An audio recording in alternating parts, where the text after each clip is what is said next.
반갑습니다. 자, 38강입니다. 37강 영상 보고 오셨죠? 자, 37강은 바람에 대한 이야기를 해봤습니다. 자, 이번에는 강수에 대한 이야기, 기후 요소 마지막 시간이죠? 강수에 대한 이야기를 한번 해보도록 하겠습니다. 자, 강수가 무엇이냐면요. 하늘에서 내리는 모든 종류의 물이라고 해요. 우리가 흔히 강수량이라고 하면 비 오는 양 이렇게 생각하기 쉬운데요. 물론 비도 포함됩니다만은 비뿐만 아니라 눈, 진눈깨비, 우박 이런 것들을 다 합쳐서 강수, 영어로 보면 rain이 아니고 precipitation 이렇게 다른 표현이 써 있는 것도 그 이유입니다. 자, 그래서 비가 왜 내립니까? 눈이 왜 내립니까? 우리는 다 알고 있습니다. 공기가 상승할 때 내립니다. 공기가 상승하는 이유는 한 4가지 되거든요. 그 4가지 이유가 무엇이든지 간에 공기가 상승하면 비가 내립니다. 자, 그러면 어떤 이유에서 공기가 상승했는지는 모르겠지만 공기가 일단 상승을 하면 팽창이 일어나면서 이슬점 이하로 기온이 내려가면서 수증기가 만들어지고 구름이 만들어져서 비가 온다. 뭐 이런 내용들을 중2 때 이미 학습을 했어요. 이 결론, 뭐 이런 그 내용 지리 시간에는 굳이 기억할 필요는 없습니다. 지구과학 하는 친구들은 기억하세요. 우리는 결론만 알고 있읍시다. 공기가 상승하면 비가 내립니다. 자, 그럼 공기가 왜 상승하느냐? 첫 번째로 강한 일사, 태양이 내리쬐는다는 얘기네요. 강한 일사에 의해 발생하는 그런 비가 있다고 합니다. 여기가 데워져서 막 공기가 상승해서 오는 건데요. 우리가 흔히 소나기라고 하는 비 있죠? 또는 열대지방에 가면 스콜이라고 하는 비가 내립니다. 요게 바로 이 대류성 강수에 의한 비입니다. 자, 그래서 굉장히 해가 강하면 그냥 땅이 데워져서 갑자기 소나기가 내리는군 생각하시면 됩니다. 자, 그 다음에 지형성 강수인데요. 우리가 지형성 강수는 굉장히 많이 배울 거예요. 상당히 많은 지역에, 넓은 지역에 걸쳐서 내리는 비는 대부분 지형성 강수입니다. 바람이 산을 넘으면 비가 온다. 정말 많이 배웠죠? 바람이 산을 넘을 때 오는 비, 요게 바로 지형성 강수이고 우리 지형성 강수의 대표적인 사례로 인도의 아삼 지방 이런 데도 한번 설명을 했습니다. 벵골만, 인도양에서 바람을 불어온 습한 바람이 히말라야 산맥을 넘으면서 세계에서 가장 비가 많이 오는 지역이 됐다. 이런 내용 한번 들은 적 있죠. 이것이 다 지형성 강수입니다. 반대로 바람이 산을 넘고 나면 건조해진다 하는 것도 우리 배웠습니다. 맞습니까? 그래서 사막이 만들어지는 이유도 한번 배운 적이 있어요. 간단하게 생각했을 때 바람이 산을 넘어갈 때, 그죠? 여기는 이제 바람 바지 사면에는 비가 오고 비그늘 또는 바람 그늘 사면은 건조해지는구나. 이미 많이 학습했기 때문에 이것도 잘 알고 있을 것이고요. 자, 저기압성 강수는 태풍이에요. 태풍.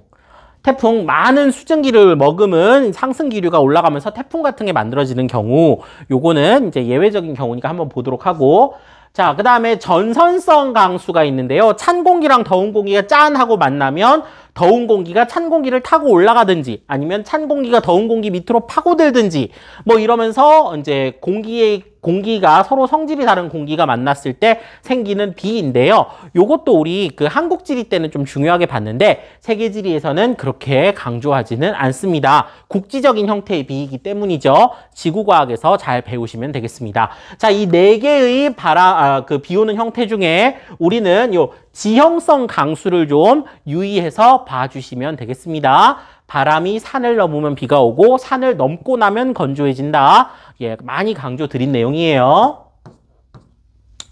자, 그래서 전 지구적인 어떤 강수 분포를 쭉 보면요. 우리 앞 시간에 배웠던 대기 대순환과 매우 밀접한 관련이 있다는 것을 알 수 있습니다. 적도 부근에서는 적도 수렴대가 만들어져 있죠. 물론 적도 수렴대는 7월 달에는 북반구로, 1월 달에는 남반구로 왔다 갔다 하면서 비를 뿌려주지만 1년 내내 적도 수렴대에 걸려있는 지역도 있어요.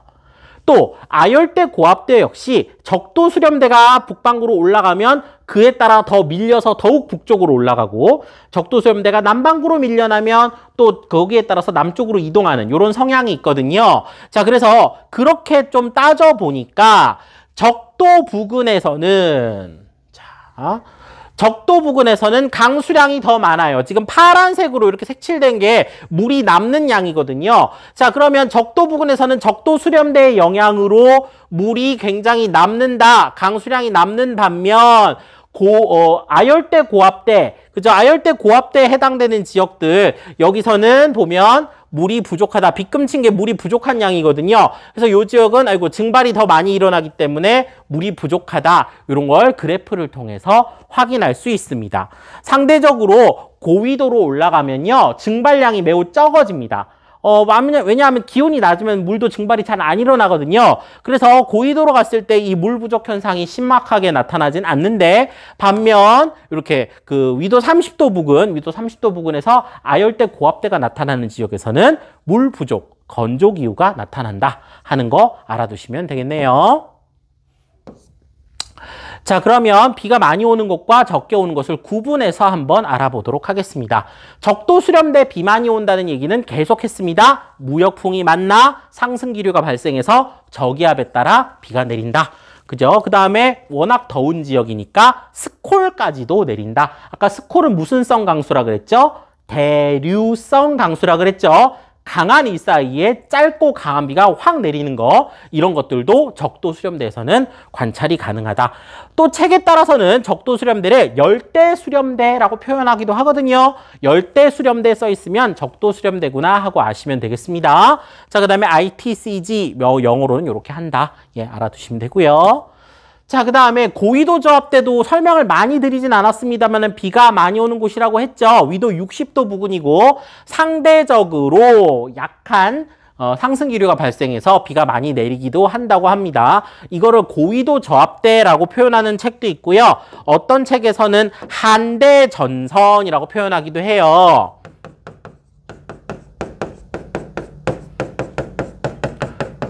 자, 한대전선 써 있으면 이렇게 고위도의 저압대구나, 위도 60도 부근에서 발생하는 상승기류구나, 이렇게 알아두시면 되고 실제 빈도가 높지는 않습니다.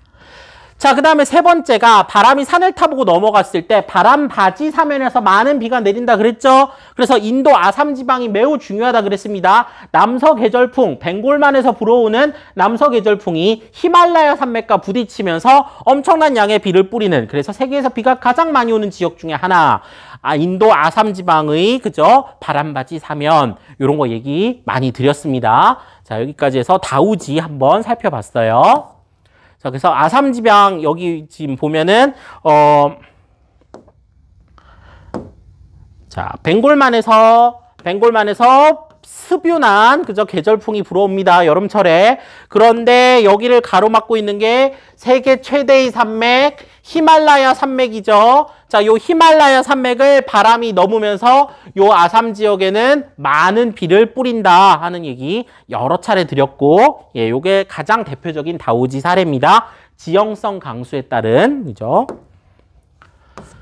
자, 그 다음에 비가 적게 오는 곳, 소우지, 우리 한국질에서는 그냥 비가 적게 와요 하고 끝났지만 세계적인 스케일에서 비가 적게 온다는 건 결국 건조기후가 나타나는 지역입니다. 어떤 지역이 건조한가를 이 강수량 분포를 보면 알 수 있겠죠. 자, 우리는 건조기후를 다시 둘로 나누거든요. 어떠한 식물도 잘 자라기 어려운 데를 사막이라고 하고요. 나무는 자라기 힘들지만 풀은 좀 자라는 데를 초원이라고 합니다. 자, 요런 것들이 나타나는 데가 어딘가 하고 봤더니 일단 바다가 너무 멀어요. 우리 중앙아시아, 중국 서부 이런 데 가보면 바다가 너무 멀어서 그래서 발생하는 건조한 지역이 있을 수 있고요. 그 다음에 두 번째가 계속 말씀드렸던 아열대 고압대, 위도 20도에서 30도 부근에서 나타나는 이 아열대 고압대에서는 하강기류가 1년 내내 발생하기 때문에 맑은 날씨가 이어진다. 그래서 사하라 사막이라든지, 사하라 사막 위치 잘 알고 있죠? 그 다음에 오스트레일리아의 내부 이런 지역들은 전부 아열대 고압대에 의한 건조기후가 나타나는 지역입니다. 자, 그 다음에 세 번째가 한류가 흐르는 대륙 서안. 대륙 서안의 일부 지역을 보면요, 한류가 흘러요. 특히 남반구 쪽에.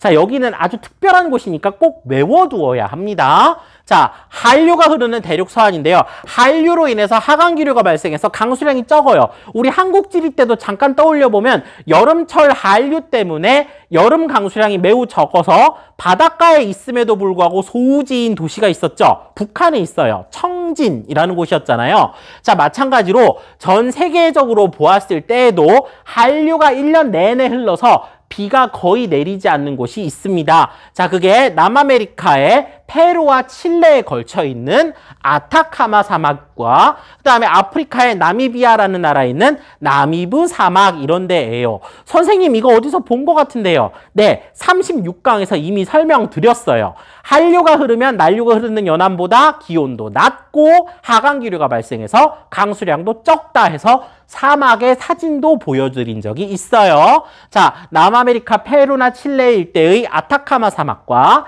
아프리카 나미비아 일대의 나미브 사막입니다. 지도에서 위치를 확인해 주십시오. 36강에서 한번 다루었기 때문에 여기서는 복습하는 차원으로 보겠습니다. 자, 그 다음에 네 번째가 바람 그늘 사면인데 이거 처음 나왔거든요. 자, 이 바람 그늘에 의해 비가 적게 내리는 지역, 사례 지역 매우 중요하니까 이것도 외워두십시오. 자, 둘 다 외워야겠네요. 자, 아까 바람이 산을 넘으면 건조해진다 그랬잖아요. 바람이 산을 넘어서 건조해진 지역은 굉장히 많은데 그 중에서도 특히 우리 지리 시간에 잘 나오는 데가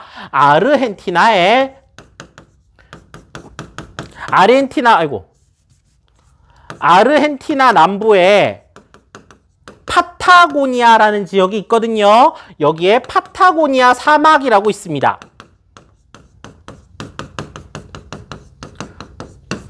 여기가 중요한 바람 그늘 사면이에요. 바람이 산을 넘고 나서 건조해져서 만들어진 사막 위치 알아두셔야 됩니다. 아르헨티나 남부 지역입니다. 남아메리카가 이렇게 세모나게 생겼잖아요. 세모난 것 쪽에 아래쪽 뾰족한 지역, 거기를 파타고니아 지역이라고 하고 파타고니아 사막이 위치하고 있어요. 대표적인 바람 그늘 사막입니다. 안데스 산맥을 넘어서서 건조해진 지역입니다. 자, 그래서 A, B, C, D 있는데 각각의 형성 원인을 보면 A가 육지에서, 그러니까 바다에서 너무 멀어요. 바다에서 너무 멀어서 생긴 사막이죠. 요게 이제 대륙 내부에 위치한 사막입니다. 대륙 내부. 대륙 내부에 위치한 게 A고요. 그 다음에 B가 아까 뭐라 그랬어요? 위도 30도 부근, 위도 20, 30도 부근이죠. 북반구와 남반구에 각각. 자, 요 B가 바로 아열대 고압대에 의한 사막입니다. 자, 아열대 고압대에 의한 사막 B고요. 그 다음에 C 여기 보시면은 아프리카 남쪽에, 그죠? 여기 남서부에 여기 나미브 사막이라 그랬죠? 요거 한류에 의한 사막이고요. 그죠? 차가운 바닷물. 자, 그 다음에 여기도 보면은 칠레와 페루에 걸쳐 있는 C 요거 무슨 사막이라고요? 아타카마 사막이라고요. 자, 요것도 한류에 의한 사막이죠. 그죠? 요 C 두 개. 그 다음에 D는 좀 특별하다 그랬어요. 여기가 주로 나옵니다. 자, 여기 잘 보이나요? 아르헨티나 남부에 요거 파타고니아 사막, 요거 바람 그늘, 비그늘이라고도 하죠. 바람 그늘 또는 비그늘이라고 하는 여기 파타고니아 사막 위치도 알아두십시오. 네 가지가 다 중요하고 출제가 자주 되는 편이기 때문에 꼭 알아두시기 바랍니다. 네 가지가 다 중요합니다. 위치도 알아두세요. 그래서 이렇게 밑에 원리도 설명이 다 나와 있으니까 한번 보시기 바랍니다. 아열대 고압대, 중위도 대륙 내부, 중위도 대륙 서안의 그 한류 연안, 그 다음에 타걸풍의 비그늘 또는 바람 그늘. 요 A, B, C, D 각각의 원리 꼭 알아두시면 됩니다. 이거는 파타고니아 사막을 다시 한번 설명한 거니까요. 이미 다 말씀드렸어요. 그죠? 바람 바지 사면에서 비 내리고 넘어가면 건조해진다. 예, 말씀드렸기 때문에 예, 설명 그냥 생략하겠습니다. 이렇게 생겼어요. 그죠? 위치 다시 한번 보십시오. 자, 남아메리카 대륙 남쪽의 이 지역을 파타고니아 사막이라고 합니다. 자, 까지 해서 38강 강수에 대한 말씀드렸고요. 비가 많이 내리는 지역, 적게 내리는 지역 구분하시고 비가 어떤 상황에서 내리는지 공기가 상승하면 비가 온다는 것도 잊지 않으셨으면 좋겠습니다. 자, 38강 끝났고 39강은 태양과 지구의 운동에 따른 기후변화입니다. 이거 뭔지 우주에 대한 이야기인가요? 뭐 우주에 대한 이야기를 것까지 할 건 없고요. 여러분들 이것도 충분히 이해할 수 있는 내용이니까 이어서 바로 학습해 주시기 바랍니다. 38강 여기서 마치겠습니다. 고생하셨습니다.